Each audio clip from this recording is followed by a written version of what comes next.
بسم اللہ الرحمن الرحیم۔ ہم اپنے گھر میں بہت ہنسی خوشی زندگی بسر کر رہے تھے، جہاں میں اپنے خاوند اور بچوں کے ساتھ ایک بہت ہی خوبصورت بنگلے میں رہا کرتی تھی۔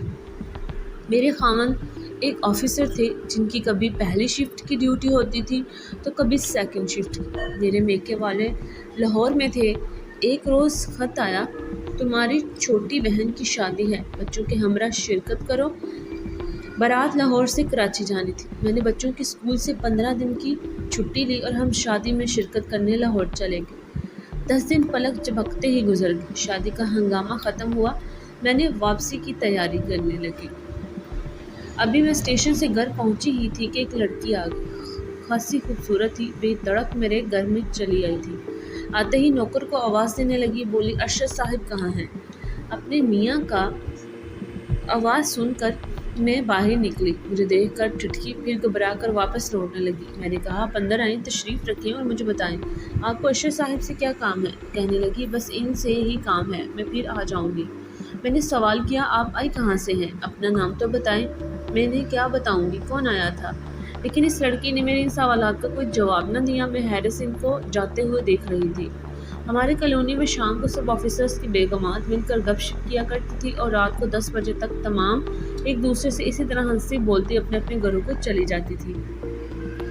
ہماری زندگی بڑی شاہانہ، حسین و دلکش تھی۔ جب ارشد ڈیوٹی سے لوٹتے سب کو کبھی سیر کو لے جاتے، کبھی کوئی گیم کھیلتے۔ زندگی کی حقیقی مسرتوں سے ہر وقت دل لبریز رہا کرتا تھا۔ ایک روز ارشد شام کو ڈیوٹی ختم کر کے لوٹے، حیران ہوئے اور بولے ارے آپ لوگ تو 15 دن لاہور میں گزرنے گئے تھے اور 10 دن بعد ہی واپس لوٹ آئے ہیں، مجھے اپنے آنے کی اطلاع بھی نہیں دی، میں اسٹیشن پر لینے آتا۔ میں نے کہا ارشد بس ایسے ہی بیٹھے بیٹھے جی گھبرایا، دل اداس ہونے لگا تو میں بغیر ٹکٹ کرائے ریل گاڑی میں سوار ہو گئی۔ اپنے گھر آ کر بڑا سکون ملا، سوچا شادی کا ہنگامہ تو نپٹ گیا، اب 5 دن خام خواہ وہاں رہنے کا کیا فائدہ؟ بچوں کے اسکول کا حرج ہو رہا تھا۔ خیر وہ ہمارے اس طرح آنے سے بھی خوش ہو گئے، بچے اپنے پاپا سے لپٹ گئے۔ رات کو بچے اپنے کمرے میں سو گئے اور مجھے کچھ فرصت ہوئی تو میں یاد آیا آج ایک لڑکی ارشد کا پوچھتی ہوئی گھر میں آئی تھی۔ میں نے ان سے کہا نہ جانے کون تھی اور آپ سے کیا کام تھا، کچھ بتایا بھی نہیں اس نے۔ شاید کالونی میں کسی کے گھر مہمان آئے ہوں گے اور ان میں سے کوئی کام نہ ہو۔ 4 دن گزرے، ایک صبح ارشد ڈیوٹی پر جانے کے لیے نکلے ہی تھے کہ وہ پھر آ گئے۔ آتے ہی سوال کیا ارشد صاحب کہاں چلے گئے؟ مجھے ان سے ملنا تھا۔ میں اس وقت گیٹ پر کھڑی ہوئی تھی کیونکہ میں ہمیشہ ارشد کو گیٹ پر الوداع کر کے خود گیٹ بند کرتی تھی۔ میں نے اس روز بھی پوچھا آپ کون ہیں اور کس کے گھر میں ہیں اور آپ کو ارشد سے کیا کام ہے، لیکن اس نے مجھے کچھ نہیں بتایا۔ لڑکی نے ان سوالات کا جواب دینے کی بجائے صرف اتنا کہا میں چلتی ہوں، مجھے جلدی ہے، اور گیٹ ہی سے واپس چلے گی۔ اب میں کچھ شیش و پنج میں پڑ گئی، آخر یہ کون ہے اور اس کو میرے خاوند سے کیا کام؟ نام بھی نہیں بتاتی۔ میں نے سمجھا میرے خاوند آفیسر ہیں اور یہ ضرورت مند ہوگی، کوئی کام ہوگا، کسی مشکل میں گرفتار ہوگی، مجھے بتانا نہیں چاہتی ہوگی۔ رات کو میں نے ارشد سے اس کا ذکر کیا اور کہنے لگی میری جان آپ بھی کمال کی ہیں، ہمیشہ ادھوری بات کرتی ہیں، کم سے کم اس سے معلوم تو کیا ہوتا کہ وہ کس گھر سے آئی ہیں۔ اچھا آج میں صبح ہی شفٹ میں جا کر پوچھوں گا کہ مہمان کس کے یہاں آئے ہوئے ہیں۔ دن کے 2 بجے ارشد نے آ کر کھانا کھایا، خود ہی مجھے بتایا کہ میں نے تو سب سے پوچھ لیا کہ آپ کے گھر کوئی مہمان تو نہیں آیا، مگر کسی نے بھی ہاں میں جواب نہیں دیا، شاید وہ کہیں باہر سے آئی ہوگی۔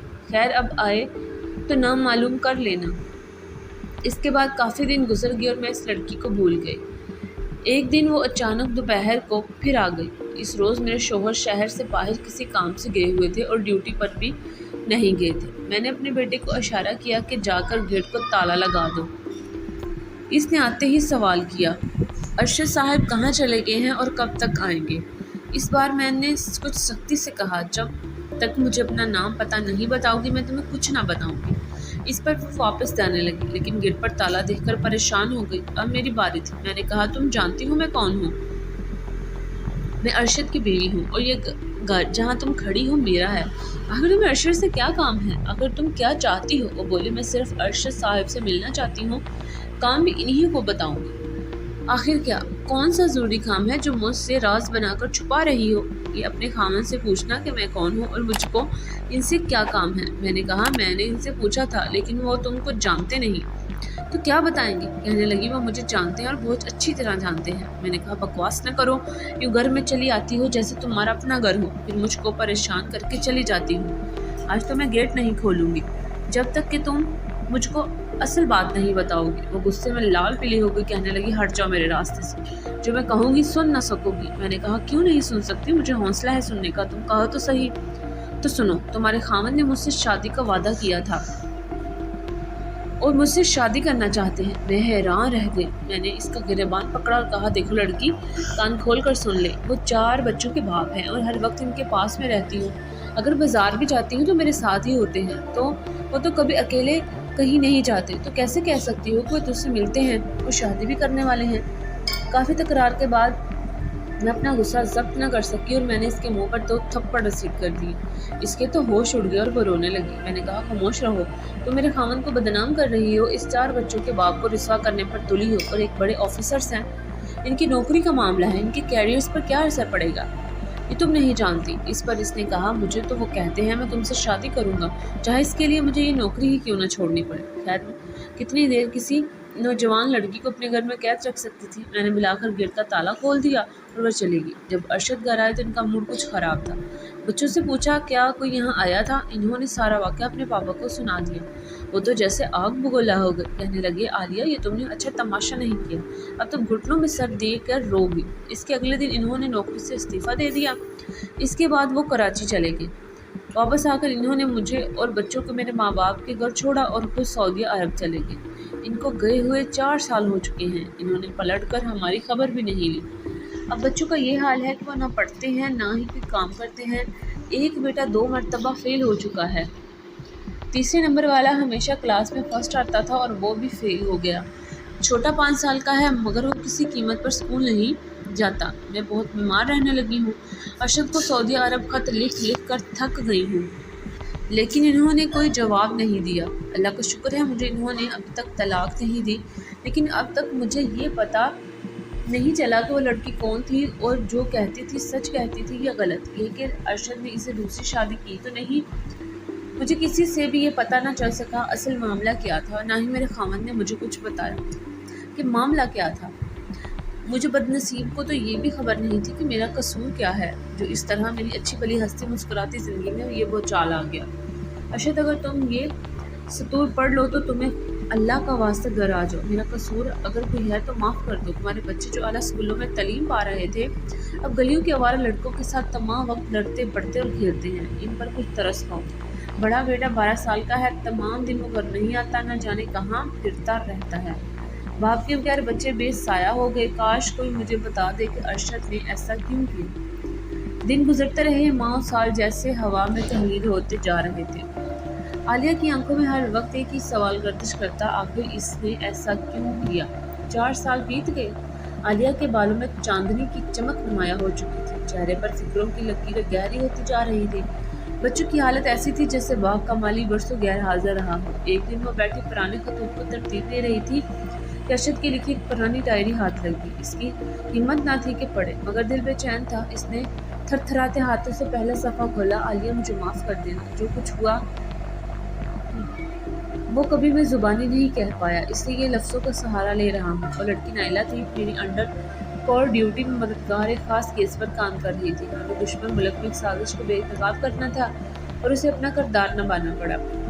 جب وہ تمہارے پاس آئی یہ سب ایک ڈرامہ تھا جس کی تمہیں کانوں کان خبر نہ تھی، مگر تم نے اس پر ہاتھ اٹھایا، وہ ہماری مہم کے لیے خطرہ بن گئی۔ حکام نے فیصلہ کیا کہ میں غیر ملکی مشن پر چلا جاؤں۔ تبادلہ، استعفیٰ، سعودی عرب کا سفر، سب ایک مجبوری تھی۔ میں تمہیں کچھ نہ بتا سکا کیونکہ قسم دی گئی تھی۔ عالیہ کی آنکھوں سے آنسو بہنے لگے، وہ دم خود تھی۔ اس کا دل چاہا چیخ چیخ کر کہے، ارے یہ سب تو مجھے بتا سکتے تھے، میں انتظار میں مر گئی۔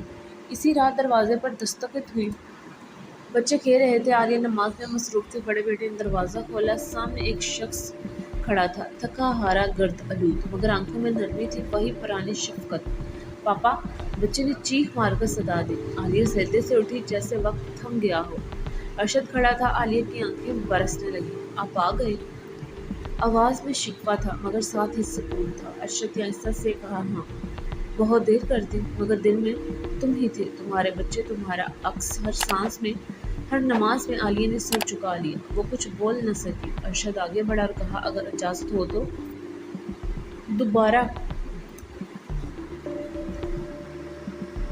دوبارہ تمہارے دل میں جگہ بنا لوں۔ عالیہ نے بچوں کی طرف دیکھا جو خاموشی سے ایک دوسرے کو گلے لگا رہے تھے۔ وہ جانتی تھی یہی لمحہ تھا، وہ نرمی، وہ احساس جو برسوں سے کھو گیا تھا، واپس لوٹ آیا ہے۔ ارشد نے اپنی نوکری دوبارہ جوائن کر لی اور اس بار انہوں نے اپنا تبادلہ لاہور کروا لیا تاکہ خاندان کے قریب رہ سکے۔ وہ لڑکی نائلہ اب ملک چھوڑ چکی تھی، مشن مکمل ہو چکا تھا، راز افشا ہو چکا تھا۔ عالیہ نے بچوں کو دوبارہ اسکول میں داخل کروا لیا۔ بڑا بیٹا جو آوارگی کی راہ پر تھا، والد کے آنے سے سنبھل گیا۔ جو پہلے ہمیشہ فرسٹ آتا تھا، اب دوبارہ کتابوں کی طرف مائل ہونے لگا۔ چھوٹے بیٹے کو بھی اب کوئی خوف نہیں تھا۔ ماں کی مسکراہٹ نے سب کا اعتماد بحال کر دیا تھا۔ ایک دن شام کو جب سب گھر والے چائے پی رہے تھے تو ارشد نے عالیہ کا ہاتھ تھام کر کہا، میں نے تم سے پہلی بار بھی محبت کی تھی اور آج پھر وہی محبت دل میں ہے۔ اگر تم نے معاف نہ کیا تو یہ زندگی بیکار ہو جائے گی۔ عالیہ نے دھیرے سے کہا، جب محبت سچی ہو تو معاف کرنا آسان ہو جاتا ہے، بس اب چھوڑ کر کبھی مت جانا۔ اور یوں ان کی زندگی میں پھر سے بہار آ گئی اور گھر جو ویران ہو چکا تھا دوبارہ کہکشاؤں سے گونجنے لگا۔ محبت، قربانی اور صبر کا پھل انہیں مل گیا۔ آج کی کہانی آپ کو کیسی لگی؟ اپنی رائے کا اظہار کمنٹ باکس میں ضرور کریں اور میرے چینل زنیشا اسٹوری کو سبسکرائب کریں، ویڈیو کو لائک شیئر کریں۔